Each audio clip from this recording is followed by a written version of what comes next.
ಈ ಭಗವದ್ಗೀತೆಯಂಥ ಆಧ್ಯಾತ್ಮಿಕ ವಿಷಯವಾದಂಥ ಗ್ರಂಥದಲ್ಲಿ ಈ ಮೂರು ವಿಷಯಗಳನ್ನು ಬಿಡೋಕ್ಕಾಗೋದಿಲ್ಲ. ಒಂದಕ್ಕೊಂದು ಸೇರ್ಕೊಂಡು ಬಂದಂಥವು ಕರ್ಮ, ಭಕ್ತಿ ಮತ್ತು ಜ್ಞಾನ.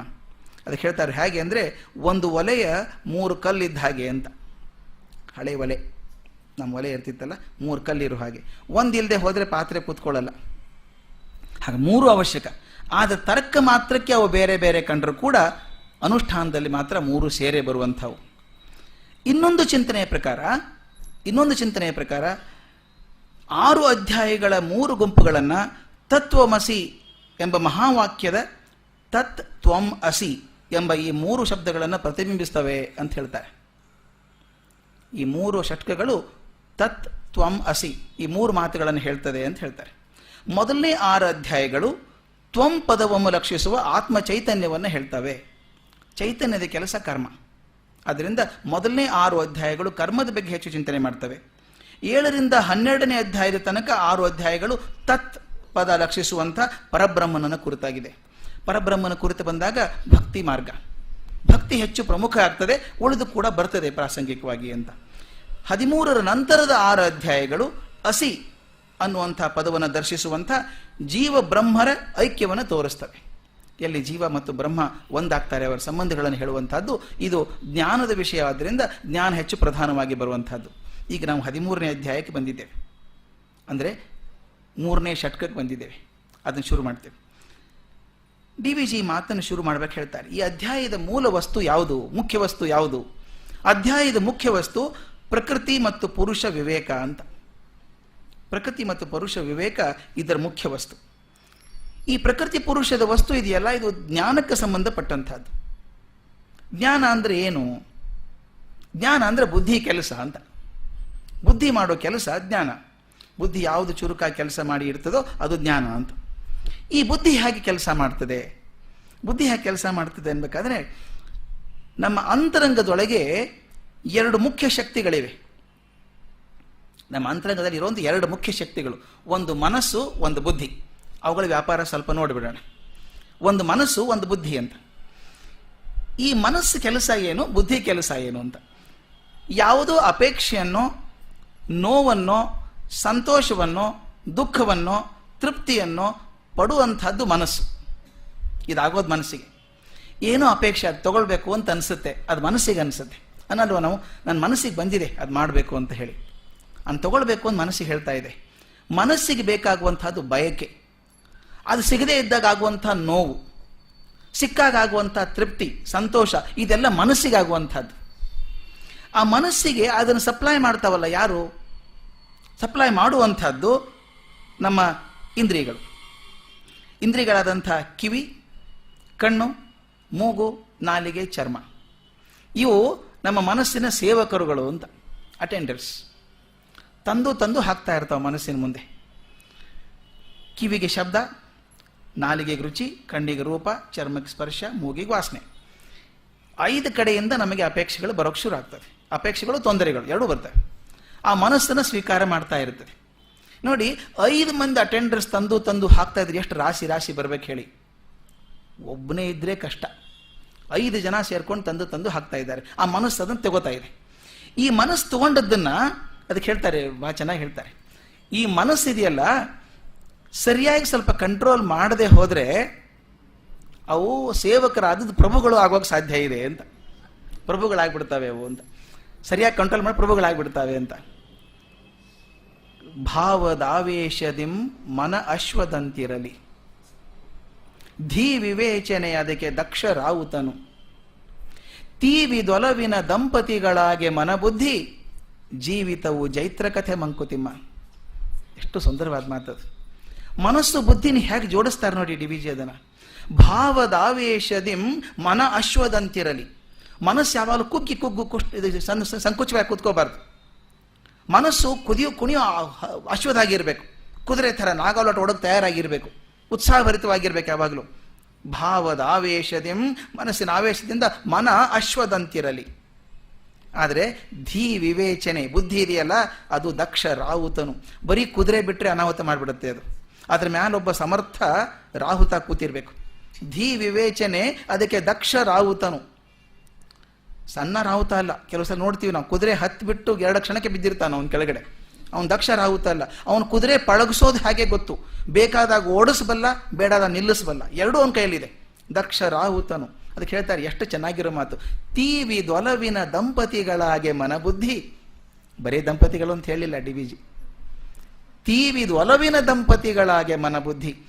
ಒಲವಿನಿಂದ ಒಬ್ಬರನ್ನೊಬ್ಬರು ಅರ್ಥ ಮಾಡ್ಕೊಂಡಂತಹ ದಂಪತಿಗಳು ಮನಸ್ಸು ಬುದ್ಧಿ ಆದರೆ ಜೀವಿತವು ಜೈತ್ರ ಕಥೆ ಮಂಕುತಿಮ್ಮ. ಜೈತ್ರ ಅಂದರೆ ವಿಜಯ. ಜೀವಿತವು ಜೈತ್ರ ಕಥೆ, ಜೀವನ ಅನ್ನೋದು ವಿಜಯದ ಕಥೆ ಆಗಿ ಹೋಗ್ತದೆ ಅಂತ. ಮನಸ್ಸು ಬುದ್ಧಿ ಎರಡಕ್ಕೊಂದು ಅರ್ಥ ಮಾಡಿಕೊಂಡು ತೀವಿದೊಲವಿನ ದಂಪತಿಗಳ ಹಾಗೆ ಇದ್ರೆ ಜೀವಿತ ಆಗ್ತದೆ. ಈಗ ನೋಡಿ, ಆಗೋದು ಹೀಗೆ, ಅವು ಸೇವಕರ ಹಾಗೆ ಇರಬೇಕು. ಅದಕ್ಕೆ ಮೇಲೆ ನಿಗ್ರಹ ಮಾಡುವಂತಾನು ಯಜಮಾನ ಬುದ್ಧಿ ಗಟ್ಟಿಯಾಗಿರ್ಬೇಕು. ಯಜಮಾನ ವೀಕ್ ಆಗಿಬಿಟ್ರೆ, ತಾವು ಎಷ್ಟೋ ಸಲ ಆಫೀಸಲ್ಲಿ ನೋಡಿರ್ಬೇಕು, ಹೋಗಿ ಸಾಹೇಬರು ಸುಮ್ಮನೆ ಕೂತಿದ್ದಾರೆ ಒಳಗಡೆ, ಅಟೆಂಡ್ರೆ ಜ್ವರಾಗಿ ಹೇಳ್ತಾನೆ. ಅವನು ಹೇಳೋದು ನೋಡಿದ್ರೆ ಸಾಹೇಬ್ರು ಯಾರು ಅಟೆಂಡ್ರ್ ಯಾರು ಗೊತ್ತಾಗಲ್ಲ. ಯಾಕಂದ್ರೆ ಯಾಕಾಗ್ತದೆ ಹೇಳಿ, ಯಜಮಾನ ಅಶಕ್ತನಾದಾಗ ಸೇವಕ ಜೋರಾಗ್ತಾನೆ ಅಂತ ಅಷ್ಟೇ, ಮತ್ತೊಂದೇನಿಲ್ಲ. ಬೇಂದ್ರೆ ಮಾತನ್ನು ಹೇಳೋರು. ನಮ್ಮ ಕಡೆ ಒಂದು ಮಾತಿದೆ, ಈ ದೆವ್ವ ಆಡಿಸೋರು ಅಂತ. ಹಿಂದ್ಕೊಂದ್ಸಲ ಹೇಳಿದ್ದೆ ನೆನಪಿಲ್ಲ. ಈ ದೆವ್ವ ಆಡಿಸೋರು ಅಂತ ನಂಬಿಕೆ ಅದು. ಕೆಲವು ದೆವ್ವಗಳನ್ನು ಭೂತಗಳನ್ನ ಹಿಡ್ಕೊಂಡಿರ್ತಾರೆ, ಅದರಿಂದ ಏನೇನೋ ಕೆಲಸ ಮಾಡಿಸ್ತಾರೆ ಅಂತ ನಂಬಿಕೆ. ಹೇಳ್ತಾರೆ, ದೆವ್ವ ಆಡಿಸೋನು ಹಲ್ಲು ಗಟ್ಟಿ ಇರೋ ತನಕ ಅವನ ಕೆಲಸ ನಡೀತದೆ ಅಂತ. ಅವನು ಹಲ್ಲು ಬಿದ್ದ ತಕ್ಷಣ ದೆವ್ವ ಅವನೇ ಹೊಡಿತವೆ ಅಂತ ಮಾತು. ಅರ್ಥ ಏನು? ಭೂತಗಳು, ನಾವು ಇಂದ್ರಿಯಗಳನ್ನು ಭೂತಗಳು ಹಾಗೆ ದುಡಿಸ್ಕೊಂಡಿದ್ದೇವೆ. ನಡೆದು ನಡೆದು ನಡೆದು ಕಾಲು ಸುಸ್ತಾಗಿ ಹೋಗಿದೆ, ಓದಿ ಓದಿ ಓದಿ ನೋಡಿ ನೋಡಿ ಕಣ್ಣು ಸುಸ್ತಾಗಿದೆ, ಕೇಳಿ ಕೇಳಿ ಕಿವಿ ಸುಸ್ತಾಗಿದೆ. ಅಷ್ಟು ದುಡಿಸ್ಬಿಟ್ಟಿದ್ದೀವಿ ಇಂದ್ರಿಯಗಳನ್ನೆಲ್ಲ ನಾವು. ಆದರೆ ಎಲ್ಲಿವರೆಗೆ ದುಡಿಸ್ತೀವಿ? ಹೇಳ್ತಾರಲ್ಲ, ಭೂತಗಳು ಎಲ್ಲಿವರೆಗೆ ಮಾತು ಕೇಳ್ತವೆ? ಹಲ್ಲು ಗಟ್ಟಿ ಇರೋ ತನಕ. ಆ ಮಾಟಗಾರನ ಹಲ್ಲು ಗಟ್ಟಿ ಇರೋ ತನಕ. ಹಲ್ಲು ಗಟ್ಟಿ ಹಲ್ಲು ಬಿತ್ತು ಅಂದ್ರೆ ಏನರ್ಥ ಹೇಳಿ? ಆತ ಅಶಕ್ತ ಆದ ಅಂತ. ಯಾವತ್ತು ಅವನು ಅಶಕ್ತ ಆದ್ನೋ, ಯಾವ ಭೂತಗಳು ಅವನ್ನ ದುಡಿದಿದ್ವಲ್ಲ, ಸೇವೆ ಮಾಡಿದ್ವಲ್ಲ, ಅವನೇ ಹೊಡಿತವೆ. ಕಾಲು ಅರ್ಥರೈಟಿಸ್, 100 ಮೀಟರ್ ರೇಸಲ್ಲಿ ಚಾಂಪಿಯನ್ ಸಣ್ಣವನಿದ್ದಾಗ, ಈಗ ನಡೆಯೋಕೆ ಬರಲ್ಲ, ಅದೇ ಭೂತ ವಾಪಸ್ ಹೊಡಿತದೆ ಈಗ. ಯಾಕೆ? ಈಗ ಹಲ್ಲು ಬಿತ್ತಲ್ಲ. ಅವನು ಬಾಕ್ಸರ್ ಇದ್ದ, ಮೊಹಮ್ಮದ್ ಅಲಿ ಅಂತ, ಕ್ಯಾಶಿಯಸ್ ಕ್ಲೇ ಅಂತ, ಎಲ್ಲರೂ ಮೂಗನ್ನು ಗುದ್ದಿ ಚಪ್ಪಟೆ ಮಾಡಿದಂಥ ಮನುಷ್ಯ, ವಿಶ್ವ ಚಾಂಪಿಯನ್ ಆದಂಥ ಮನುಷ್ಯ, ಈಗ ಸಾಸರ್ ಹಿಡಿಯೋಕೆ ಬರಲ್ಲ ಅವನಿಗೆ, ಪಾರ್ಕಿನ್ಸನ್ ಡಿಸೀಸ್ ಆಗಿ. ಅಂದರೆ ಯಾವುದನ್ನು ದುಡಿಸ್ಕೊಂಡಿದ್ನೋ ಭೂತದ ಹಾಗೆ, ಅದೇ ಭೂತ ಅವನು ದುಡಿಸ್ಕೋತಾ ಇದೆ ಅಂತ. ಅದಕ್ಕೆ ಹೇಳ್ತಾರೆ, ಎಲ್ಲಿ ಸೇವಕನ ಹಾಗೆ ಇರಬೇಕೋ, ಎಲ್ಲಿ ಯಜಮಾನನ ಹಾಗೆ ಇರಬೇಕೋ, ಅಲ್ಲಿ ಜೀವಿತವು ಜೈತ್ರ ಕಥೆ ಮಂಕುತಿಮ್ಮ. ಅದಾಗದೆ ಹೋದರೆ ಅದಕ್ಕೆ ಹೇಳ್ತೀವಿ ನೋಡಿ, ಈ ಬುದ್ಧಿ ಏನು ಮಾಡ್ತದೆ? ಮನಸ್ಸು ಹೀಗೆ ತಂದುಕೊಟ್ಟಂಥ ವಸ್ತುಗಳನ್ನು ಪ್ರಚೋದನೆ ಸಿಗುತ್ತೆ, ಹೊರಗಡೆ ಜಗತ್ತಿಂದ ಪ್ರಚೋದನೆ ಸಿಕ್ತು ಇಂದ್ರಿಯಗಳ ಮೂಲಕ, ಅದನ್ನು ವಸ್ತು ಸಂಗ್ರಹ ಮಾಡ್ಕೊಳ್ತು. ಅದು ಮಾಡಿ ತೀರ್ಮಾನ ಮಾಡಲ್ಲ, ಅದನ್ನು ತಮ್ಮ ಸೆಕ್ಷನ್ ಆಫೀಸರ್ಗೆ ಕೊಡುತ್ತೆ. ಆಫೀಸರ್ ಬರೀತಾರೆ ಬುದ್ಧಿ ಅಂತ. ಆ ಬುದ್ಧಿ ಏನು ಮಾಡುತ್ತೆ? ಈ ಬಂದಂಥ ಸಂವೇದನೆಗಳನ್ನೆಲ್ಲ ಆರಿಸ್ಕೊಂಡು ಯಾವುದು ಸರಿ ಯಾವುದು ತಪ್ಪು ಅಂತ ತೀರ್ಮಾನ ತಗೊಂಡು ಕೊನೆಗೆ ಹೇಳ್ತದೆ, ಹೀಗೆ ಮಾಡು ಅಂತ ಹೇಳ್ತದೆ. ಬುದ್ಧಿ ಕೆಲಸ ಅದು. ಬಂದಂತಹ ಪ್ರಚೋದನೆಗಳನ್ನು ಸಂಸ್ಕರಿಸಿ ಯೋಗ್ಯತಾನುಸಾರ ವಿಭಜನೆ ಮಾಡಿ ಯಾವುದು ಸರಿ ಯಾವುದು ತಪ್ಪು ಅಂತ ತೀರ್ಮಾನ ಮಾಡುವಂಥ ಶಕ್ತಿ ಬುದ್ಧಿಗಿರುವಂಥದ್ದು. ಕೆಲವೊಂದು ಸಲ ಇದೆಯಲ್ಲ, ಮನಸ್ಸು ಅನ್ನುವಂಥದ್ದು ಈ ಕ್ಷಣಕ್ಕೆ ಬಂದಂಥ ಪ್ರಚೋದನೆ ಮಾತ್ರ ಅಲ್ಲ, ಹಿಂದೆಂದೂ ಆಗಿರುವಂಥ ಪ್ರಚೋದನೆ ಅನಿಸ್ಕೊಳ್ಳುತ್ತೆ. ನೋಡಿ, ಒಂದು ಉದಾಹರಣೆ ಕೊಡ್ತೀನಿ, ಮನಸ್ಸು ಬುದ್ಧಿ ಹೇಗೆ ಮಾಡುತ್ತೆ. ಹೋಟೆಲ್ಗೆ ಹೋದಾಗ ಬೋಂಡಾ ತಿನ್ನಬೇಕು ಅಂತ ಅನಿಸುತ್ತೆ, ತಿಂದ್ಬಿಡೋಣ ಏನಾಗಲ್ಲ ಅಂತ ಅನಿಸುತ್ತೆ. ಬುದ್ಧಿ ಹೇಳುತ್ತೆ, ಬೇಡೋ, ಅದು ಯಾವ ಎಣ್ಣೆನೋ ಏನೋ ಬೇಡ ಅಂತ ಅನ್ನುತ್ತೆ. ಕೊನೆಗೆ ಯಾವ್ದು ಗೆಲ್ಲುತ್ತೆ ಅನ್ನೋದು, ಯಾವುದು ಗಟ್ಟಿಯಾಗಿದೆ ಅನ್ನೋದ್ರ ಮೇಲೆ ಅವಲಂಬನೆ ಆಗಿದೆ. ಮನಸ್ಸು ಎಷ್ಟು ಗಟ್ಟಿಯಾಗಿದ್ರೆ ಅದು ಬುದ್ಧಿಯನ್ನು ಕೇಳಲಿಕ್ಕಿಲ್ಲ ಅನಿಸುತ್ತೆ. ಇನ್ನೊಂದು ಹಳೆ ನೆನಪುಗಳು ಹುಡುಕುತ್ತೆ. ನೆನಪು ಅವತ್ತು ಬಾಗಲ್ ಸಂಧಿಯಲ್ಲಿ ಕೈ ಇಟ್ಟಿದ್ದೆ ಗೊತ್ತಾ, ಕೈ ಪಟ್ಟಾಗಿತ್ತಲ್ಲ, ಯಾವತ್ತೂ ಆದದ್ದು. ಇವತ್ತಿಗೆ ಕೂಡ ತಪ್ಪಿ ಕೂಡ ಬಾಗಲ್ ಸಂಧಿಯಲ್ಲಿ ಕೈ ಇಡೋಲ್ಲ. ಅದು ಬೀರ್ಬಲ್ನ ಬೆಕ್ಕಿನ ಹಾಗೆ ಕೇಳಿದಿರಲ್ಲ, ಹಾಲು ಬಂದು ಕುಡಿತಿತ್ತು, ಬಿಸಿ ಹಾಲು ಕುಡಿತಿತ್ತು ಅಂತ ಬೆಕ್ಕು, ಅದಿನ್ನು ಬರಬಾರ್ದು ಅಂತ ಹೇಳಿ ಕುದಿಯೋ ಹಾಲು ಇಟ್ಬಿಟ್ಟು ಅದ್ರ ಮೂತಿ ಅದ್ದಿದ್ದಂತೆ, ಅದರೊಳಗೆ ಮೀಸೆ ಸುಟ್ಟೋಯ್ತು ಅದಕ್ಕೆ. ಇನ್ನು ಹಾಲು ಕಂಡ್ರೆ ಹತ್ರ ಬರ್ತಿರ್ಲಿಲ್ಲ. ಅದು ಹಿಂದೆ ಆದಂಥ ಘಟನೆ ನೆನೆಸ್ಕೊಂಡು ಇವತ್ತು ಅದು ಬರೋಲ್ಲ. ಮನಸ್ಸು ಹಾಗೆ ಇರ್ತದೆ, ಯಾವತ್ತೂ ಒಂದು ಪೆಟ್ಟಾಗಿದ್ರೆ ಅದು ಹುಷಾರಾಗಿರ್ತದೆ. ಇದೊಂದು ಘಟನೆ ಹೇಳ್ಬಿಡ್ತೇನೆ ಹೇಗಾಗುತ್ತೆ ಅಂತ. ಈ ಬರೀ ಸಂತೋಷ ಕೊಟ್ಟದ್ದು ಮಾತ್ರ ಅಲ್ಲ, ದುಃಖ ಕೊಟ್ಟದ್ದು ಕೂಡ. ಯಾವುದೋ ದುಃಖ ಬಂದಂಥ ಸನ್ನಿವೇಶ, ಸಣ್ಣವರಿದ್ದಾಗ ಆದಂಥ ಸನ್ನಿವೇಶ ಕೂಡ ಮನಸ್ಸು ನೆನ್ಕೊಂಡು ಹಾಗೆ ಮಾಡಬೇಡ ಕಣೋ, ಹಿಂದಕ್ಕೆ ಬಹಳ ತೊಂದರೆ ಆಗಿತ್ತದು ಅಂತ ನೆನೆಸ್ಕೊಳ್ಳುತ್ತೆ. ಅಂದರೆ ತಕ್ಷಣ ಪ್ರಚೋದನೆ ಮಾತ್ರ ಅಲ್ಲ, ನೆನಪಿನಿಂದ ಕೂಡ ಮನಸ್ಸು ಹೆಕ್ಕಿ ತೆಗೆದು ಬುದ್ಧಿ ಕೊಡ್ತಾ ಇರ್ತದೆ ಅಂತ. ನನಗೊಂದು ಘಟನೆ ನೆನಪಾಗ್ತದೆ, ಹೇಳ್ಬಿಡ್ತೇನೆ ಅದನ್ನು. ಬೇಂದ್ರೆಯವರು ಧಾರವಾಡದಲ್ಲಿ ನಾನಿದ್ದಾಗ ರಿಸರ್ಚ್ ಮಾಡಬೇಕಾದ್ರೆ ಬರೋರು. ಅವ್ರು ಬಂದರೆ ಬೈಕೋತಾ ಇದ್ದೆ ನಾನು, ಪ್ರಾಮಾಣಿಕವಾಗಿ ಹೇಳೋದಾದರೆ. ಅವ್ರು ಬಂದರೆ ಒಂದು ದಿವಸ ಹೋಯ್ತು. ಆವಾಗ ಯಾವಾಗಲೂ ದೊಡ್ಡವ್ರ ಜೊತೆಗಿದ್ದಾಗ ಅವ್ರ ಮಹತ್ವ ಅರ್ಥ ಆಗೋಲ್ಲ ನಮಗೆ. ಅವರಿಂದ ದೂರ ಹೋದ್ಮೇಲೆ ಅವ್ರು ಎಷ್ಟು ದೊಡ್ಡವರು ಇದ್ರಲ್ಲ ಅಂತ ಅನಿಸುತ್ತೆ. ಅವ್ರ ಜೊತೆಗೆ ಕಳೆದಂಥ ಘಟನೆಗಳನ್ನೆಲ್ಲ ಬರೆದ್ರೆ ಒಂದು ಒಳ್ಳೆ ಪುಸ್ತಕ ಆಗ್ಬೋದು, ಅಷ್ಟು ಘಟನೆ ನನ್ನ ಹತ್ರ ಇದೆ. ಆದರೆ ಅವ್ರು ಇದ್ದಾಗ ಬೈಕೊಂಡಿದ್ದೆ ನಾನು. ನನ್ನ ಫ್ರೆಂಡ್ ಹೇಳೋರು, ಅಯ್ಯೋ ಬಂದ್ರಪ್ಪ ನಿಮ್ಮವರು ಅಂತನವ್ರು. ಬಂದ ತಕ್ಷಣ ಹೋಗೋ ನಡಿ ಲೈಬ್ರರಿಗೆ ಹೋಗೋದು. ಅವ್ರ ಜೊತೆಗಿಂದ ಅಡ್ಡಾಡೋದು, ನಮ್ದೇನು ಕೆಲಸ ಇಲ್ಲ. ಅವ್ರು ದೇಶಪಾಂಡೆ ಅಂತ ಲೈಬ್ರರಿಯನ್ನು ಹುಡುಕಿ ಒಂದು 50 ಪುಸ್ತಕ ತೊಗೊಳ್ಳೋದು. ಯಾವ್ಯಾವ ಪುಸ್ತಕ, ಬಾಟ್ನಿ ಏನು, ಸೈಕಾಲಜಿ ಏನು, ಫಿಲಾಸಫಿ ಏನು ಹಾಕಿ ತೊಗೊಂಡು ಮೇಲೆ ಬರೋದು. ಸ್ಟೇಷನ್ ಹತ್ರ ಅವ್ರನ್ನ ಬಿಡಬೇಕು ಸ್ಕೂಟರ್ ಮೇಲೆ. ಇಲ್ಲಿಡು ಮಾಳ್ಮಡ್ಡಿ ಅಂತ ಒಂದು, ಧಾರವಾಡ ಗೊತ್ತಿರ್ತದೆ, ಎತ್ತರ ಮೇಲೆ ಮಾಳ್ಮಡ್ಡಿ ಅಂತ. ಸ್ಕೂಟರ್ ಇಲ್ಲಿಡು, ಟಾಂಗಾದಲ್ಲಿ ಹೋಗೋಣಂತೆ. ನಂದು ಅಲ್ರಿ ಸ್ಟೇಷನ್ ಹತ್ರನ ಹೋಗ್ಬೋದಾಗಿತ್ತಲ್ಲ, ಇಲ್ಲಿ ಯಾಕೆ ಕರ್ಕೊಂಬಂದ್ರಿ ನನ್ನ ಟಾಂಗಾದಲ್ಲಿ ಹೋಗೋದಾದ್ರೆ ಅಂತ ಹೇಳಿದ್ರೆ, ಹುಚ್ಚ ಕುದುರೆ ಸಾಯ್ತಾವೋ, ಧಾರವಾಡದಲ್ಲಿ ಸಾಮಾನ್ಯ ಎಲ್ಲ ಅನ್ನೋದಿಲ್ಲ, ಹೀಗೆ ಇರೋದು ಎತ್ತು ತೆಗ್ರು. ಸ್ಟೇಷನ್ನಿಂದ ಮಾಳ್ಮಡ್ಡಿ ಬರ್ಬೇಕಾದ್ರೆ ತುಂಬ ಎತ್ತರು, ಮುಂದೆ ಇಳಕಲು. ಅವ್ರು ನೋಡಿ ಮನಸ್ಸು ಹೇಗಿದೆ, ಕುದುರೆ ಸಾಯ್ತಾವೋ, ಟಾಂಗಾದಲ್ಲಿ ಕೂತ್ಕೊಂಡಾಗ ಕುದುರೆ ಹತ್ಕೊಂಡ್ಬರ್ಬೇಕಲ್ಲ, ಅಪ್ಪದನ್ನ ಏರಿದೆಯಲ್ಲ, ಕುದುರೆ ಕಷ್ಟ ಆಗ್ತದೆ, ಈಗ ಇಳಕಲ್ಲಲ್ವಾ, ಅದಕ್ಕೆ ಸುಕ್ಕುಟ್ರಿಡು ಟಾಂಗಾದಲ್ಲಿ ಹೋಗೋಣ ಅಂತ ಹೇಳಿಬಿಟ್ಟು ಅವ್ರದ್ದೊಂದು ಸ್ವಭಾವ ಅದು. ಟಾಂಗಾದಲ್ಲಿ ಕೂತ್ಕೊಂಡಾಗ ಅವ್ರು ಧಾರವಾಡದಲ್ಲಿ ಟಾಂಗಾ ಯಾರು ಹೊಡೆದ್ರು ಸಾಬ ಅಂತ ಕರೆಯೋದು ಅವನ್ನ, ಅವ್ನು ಯಾರೇ ಇರುವಲ್ಲಕ್ಕೆ ಅವನು. ಟಾಂಗಾದಲ್ಲಿ ಕೂತ್ಕೊಂಡ ತಕ್ಷಣ ಸಾಬ ಕಡ್ಡಿ ಹಿಡಿಯೋ ಅನ್ನೋದು. ಕಡ್ಡಿ ಹಿಡಿ ಅಂದ್ರೆ ಏನು ಗೊತ್ತಾ, ಆ ಚಾಬೂಕ್ ಇರುತ್ತಲ್ಲ, ಚಾಬೂಕ್ ಒಂದು ಬಿದ್ರ ಕಡ್ಡಿ ಇದೆಯಲ್ಲ, ಅದನ್ನ ಗಾಲಿಗೆ ಹಿಡಿಬೇಕು. ನೋಡಿ ಮಕ್ಕಳಿಗಿದ್ದಂಥ ಮನಸ್ಸದು. ಟಾಂಗ ಜೋರಾಗಿ ಓಡ್ತಿರ್ಬೇಕಾದ್ರೆ ಕಟ್ ಕಟ್ ಕಟ್ ಕಟ್ ಸಪ್ಪಳ ಆಗುತ್ತಲ್ಲ, ಕಣ್ಣು ಮುಚ್ಕೊಂಡು ಕೇಳೋದು ಅದನ್ನು. ನನಗೆ ಏನು ಕೇಳ್ತಿದ್ದಾರಪ್ಪ ಸಪ್ಪಳ, ಇದನ್ನ ಕೆಟ್ಟ ಸಪ್ಪಳ ಕಟ ಕಟ ಕಟ ಕಟ ಅನ್ಸುತ್ತೆ ಅಂತ. ಮುಂದೆ ನಾನೇ ಒಂದು ಆರ್ಟಿಕಲ್ ಬರೆದಿದ್ದೆ, it was Bendre who knew how to make sense out of nonsense ಅಂತ. ರಿಯಲಿ, ಈಗ ತುಂಬಿ ಬಂದಿತ್ತ ತಂಗಿ ತಾವು ನೋಡಿದ್ರೆ ತುಂಬಿ ಬಂದಿತ್ತ ತಂಗಿ, ತುಮ್ has no meaning but creates the environment for that ಅಲ್ವಾ. ಬೇಂದ್ರೆಗೆ ಆ ಸದ್ದು ಕೂಡ ಎಷ್ಟು ಆಪ್ಯಾಯಮಯವಾಗಿರ್ತಿತ್ತು ಅಂತ.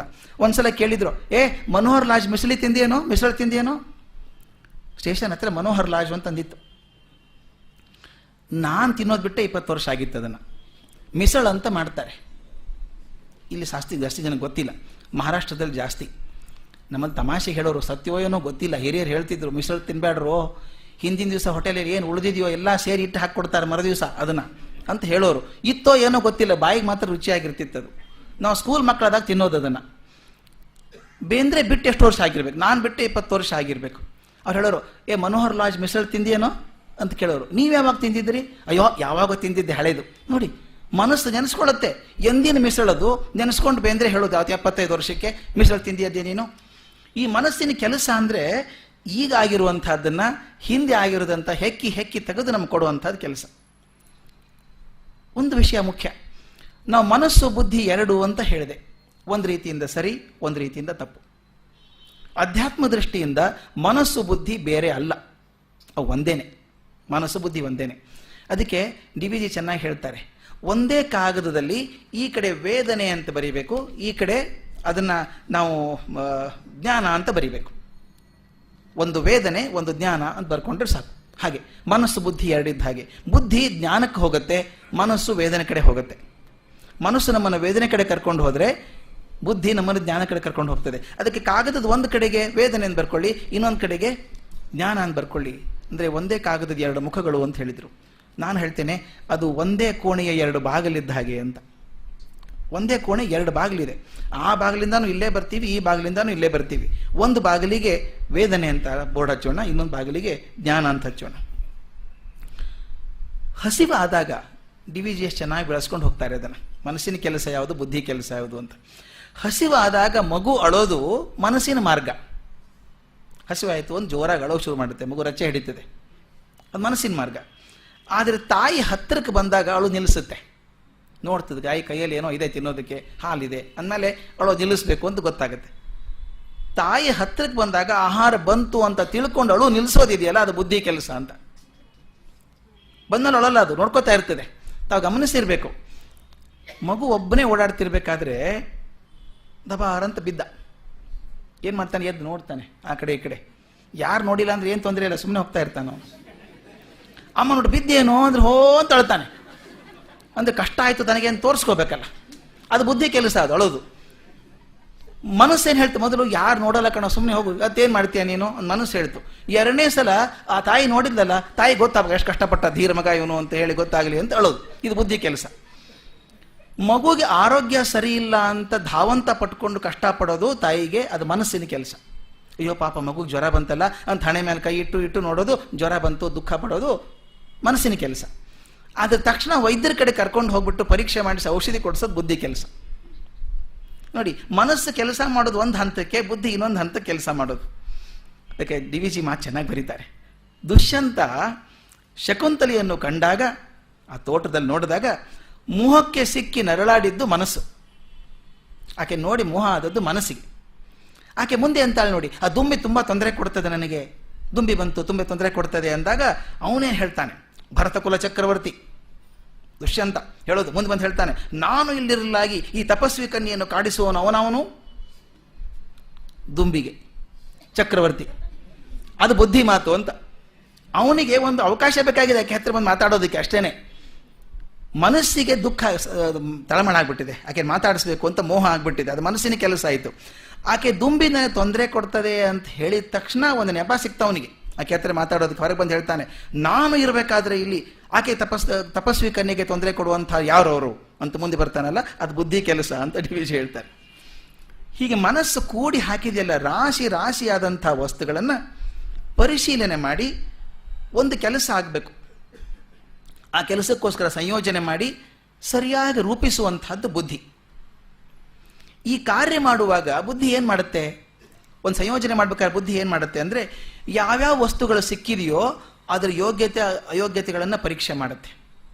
ಒಂದು ಕೆಲಸ ಮಾಡಬೇಕು, ಇದೆಲ್ಲ ವಸ್ತು ಸಿಕ್ಕಿದೆ, ಇದು ಸರಿ, ಇದು ಸರಿ ಆಗೋಲ್ಲ, ಬೇಡ ಇದು ಅಂದರೆ ಪ್ರತಿಯೊಂದು ವಸ್ತುವಿನ ಯೋಗ್ಯತೆಗಳನ್ನು ಪರೀಕ್ಷೆ ಮಾಡಿ ಯಾವುದು ಎಲ್ಲಿ ಕೂತ್ರೆ ಕಾರ್ಯ ಸುಗಮವಾಗಿ ಆಗ್ತದೆ ಅಂತ ಅರ್ಥ ಮಾಡಿಕೊಂಡು ಆ ಯೋಜನೆ ಮಾಡುತ್ತಲ್ಲ ಬುದ್ಧಿ, ಅದರ ಕೆಲಸ. ಹೇಳ್ತಾರೆ, ಈ ಪ್ರಯತ್ನ ಬುದ್ಧಿ ಮಾಡುವಂಥ ಪ್ರಯತ್ನದ ಫಲವೇ ಜ್ಞಾನ ಅಂತ. ನೋಡಿ, ಫಸ್ಟ್ ಟೈಮ್ ಕೆಲಸ ಮಾಡಬೇಕಾದ್ರೆ, ಯಾವುದಾದ್ರೂ ಹೊಸ ಕೆಲಸ ಮಾಡಬೇಕಾದ್ರೆ ಮನಸ್ಸಿಗೊಂಥರ ಆತಂಕ ಇರ್ತದೆ. ಹೊಸ ಕೆಲಸ ಅದು ಹೇಗಾಗ್ತದೋ ಏನಾಗ್ತದೋ ಅಂತ ಹೇಳಿ ಮೊದಲೇ ದಿವಸ ಆಫೀಸಿಗೆ ಹೋದಾಗ ಟೆನ್ಷನ್ ಆಗಿಬಿಡುತ್ತೆ. Tension is defined as a work that you find it difficult to manage. ಯಾವ ಕೆಲಸ ಕಷ್ಟ ಅನಿಸುತ್ತೋ ಟೆನ್ಷನ್ ಆಗ್ತದೆ. ಈಸಿ ಇದ್ದರೆ ಕಷ್ಟ ಆಗೋಲ್ಲ, ಟೆನ್ಷನ್ ಆಗೋಲ್ಲ. ನೋಡಿ, ಮೊದಲೇ ದಿವಸ ತುಂಬ ಕಷ್ಟ ಆಯಿತು, ಆ ಫೈಲ್ ನೋಡಬೇಕು, ಇದು ನೋಡಬೇಕು, ಅದು ನೋಡಬೇಕು, ಹೀಗೆ ಬರೀಬೇಕಾ, ಹಿರಿಯರು ಕೇಳ್ಕೊಳ್ಬೇಕು, ಸರಿ ಆಯ್ತಾ ನೋಡಿ, ಇನ್ನೊಂದ್ಸಲ ನೋಡಿ ನೀವು ಅಂತ ಕೇಳೋದು. ಬುದ್ಧಿ ಏನು ಮಾಡ್ತದೆ, ಸಿಕ್ಕಂತ ಎಲ್ಲವನ್ನು ಸೇರಿಸಿ ಒಂದು ಕೆಲಸ ಮಾಡ್ತು. ಎರಡನೇ ಸಲ ಮಾಡಿದಾಗ ಏನು ಮಾಡಿದ್ದೆ ಅಂತ ನೆನಪಿದೆ ಅದಕ್ಕೆ. ಒಂದು 10 ಸಲ ಮಾಡಿದ್ಮೇಲೆ ನೀವೇ ಹೇಳ್ಕೊಡ್ತೀರಿ ಮತ್ತೊಬ್ಬರಿಗೆ, ಅಯ್ಯೋ ಬಿಡ್ರಿ ಅದೇನು ಕೆಲಸ ನಾನು ಹೇಳ್ಕೊಡ್ತೀನಿ ಬರ್ರಿ. ಅವಾಗ ಅವರೇ ಅಂತಾರೆ, ತುಂಬ ಜ್ಞಾನ ಇದೆ ರೀ ಅವರಿಗೆ, ಆ ವಿಷಯದ ಬಗ್ಗೆ ಜ್ಞಾನ ಇದೆ. ಜ್ಞಾನ ಅಂದ್ರೆ ಏನು ಹೇಳಿ, ಬುದ್ಧಿ ಪ್ರಯತ್ನ ಮಾಡಿ ಒಂದು ಸಂಯೋಜನೆ ಮಾಡ್ತಲ್ಲ, ಆ ಕೆಲಸ ಹೇಗೆ ಮಾಡಬೇಕು ಅಂತ. ಮನಸ್ಸು ಕೊಟ್ಟಂಥ ವಸ್ತುಗಳನ್ನು ರಾ ಮಟೀರಿಯಲ್ಸ್ ತಗೊಂಡು ಅದನ್ನು ಹೇಗೆ ಪ್ರಾಡಕ್ಟ್ ಮಾಡಬೇಕು ಅಂತ ಬುದ್ಧಿ ಗೊತ್ತಾಯಿತು. ಅದೊಂದು 2 ಸಲ ಮಾಡಿದ ತಕ್ಷಣ ಬುದ್ಧಿ ಪರಿಷ್ಕಾರ ಆಯಿತು. ಆ ಬುದ್ಧಿಯ ಫಲ ಇದೆಯಲ್ಲ, ಅದೇ ಜ್ಞಾನ ಅಂತ. ನೋಡಿ, ಭಕ್ತಿಯ ಮುಖ್ಯವಾಗಿರೋದು ಮನೋವೃತ್ತಿ. ಅದು ಭಕ್ತಿ ಮನಸ್ಸಿನ ಕೆಲಸ, ಜ್ಞಾನ ಬುದ್ಧಿ ಕೆಲಸ. ಭಕ್ತಿ ಮನಸ್ಸಿನ ಕೆಲಸ ಆದರೆ ಬುದ್ಧಿ ಜ್ಞಾನದ ಕೆಲಸ. ಕರ್ಮ 3 ಇದೆ ನಮಗೀಗ. ಭಕ್ತಿ ಮನಸ್ಸಿನ ಕೆಲಸ ಅಂತ ಹೇಳಿದೆ, ಜ್ಞಾನ ಬುದ್ಧಿ ಕೆಲಸ ಅಂತ ಹೇಳಿದೆ. ಕರ್ಮ ಏನಿದೆಯಲ್ಲ, ಮನಸ್ಸು ಬುದ್ಧಿಗಳಿಂದ ಪ್ರಚೋದಿತವಾದಂಥ ದೈಹಿಕ ಕೆಲಸ. DVG ಹೇಳಿದಂಥ ಮಾತು. ಭಕ್ತಿಗೆ ಮನಸ್ಸು ಬೇಕು, ಜ್ಞಾನಕ್ಕೆ ಬುದ್ಧಿ ಬೇಕು. ಈ ಬುದ್ಧಿ ಮನಸ್ಸುಗಳು ಎರಡೂ ಸೇರಿ ಪ್ರಚೋದನೆ ಮಾಡಿದಾಗ ದೇಹ ಒಂದು ಕೆಲಸ ಮಾಡುತ್ತಲ್ಲ, ಅದು ಕರ್ಮ. ಅದು ಕರ್ಮ.